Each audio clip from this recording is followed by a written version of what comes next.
গণঅভ্যুত্থানের পর সারা দেশের মতো সিলেটেও হামলা ভাঙচুর ও লুটপাট হয়। সিলেট নগর ভবনেও হামলার ঘটনা ঘটে। এরপর থেকে কর্মচারীদের মধ্যেও আতঙ্ক চেপে ধরে, ফলে বিভিন্ন নাগরিক সেবা প্রদানে ধীর গতি দেখা দেয়।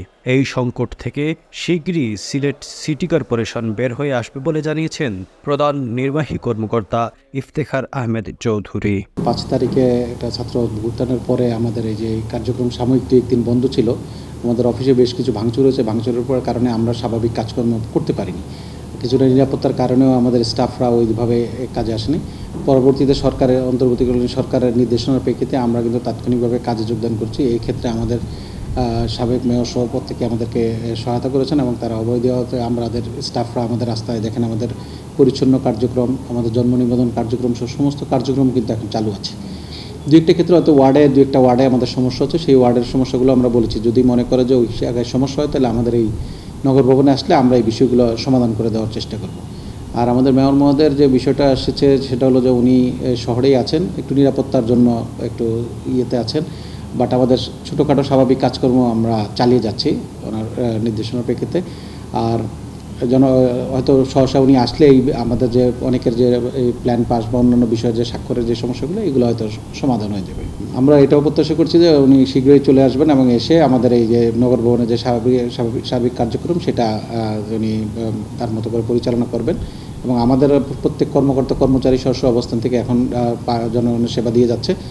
কোথাও যদি কোনো সমস্যা মনে করেন আমাকে অবহিত করলে আমি অবশ্যই সেটা সমাধান করার চেষ্টা করব। সিটি কর্পোরেশনের যে বর্তমান যে অবস্থা, এটা বর্তমানে তো আমরা দেখেন যে অনেক ভোগান্তির মধ্যে আমরা আছি।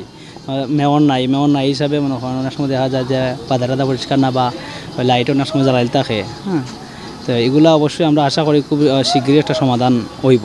জন্মসংঘ বা সিটি কর্পোরেশনের কোনো কাজে গেলে হয়তো একটু ভোগান্তি যেহেতু মেয়র নাই এই জন্যই, তো এটা আমরা আশা করি খুব শীঘ্রই একটা সমাধান হইব। সিটি কর্পোরেশনের দায়িত্ব পালন করা বলতে এখন তো মেয়রও নাই, তো আমরা আশা করি যে মেয়র যা সকাল ফরইতা আমরা মাঝে আইতা এতটুকু।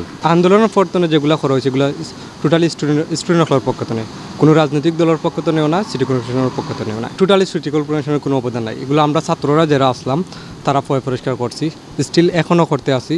তবে রাইট নাও কয়েকদিন ধরে মানে লাস্ট 2 দিন ধরে দেখলাম যেমন আমরা বাসার বাধাগুলো যেগুলা সিটি কর্পোরেশনের লোকগুলাই এখন করতে আছে। আমি নিজেও ট্রাফিকর ওগুলা কাজ করছিলাম, রাস্তা আমরা ক্লিন করার করছিলাম। বর্তমানে আজকে বিরতি নিছি কারণ আগামী গতকালতনে সিলেটের ট্রাফিক পুলিশও আয়োজন হয়েছে। তো সবগুলার লাগে এখন আগের রাস্তাঘাটও বালা চলে। যেমন আমরা জুলাই থেকে জুলাই 1 তারিখ 2 তারিখ আমরা খুব মারাত্মক রকম মানে ভয়ভীতির মাঝে আসলাম। এগুলা থেকে এখন আলহামদুলিল্লাহ বালা আছি।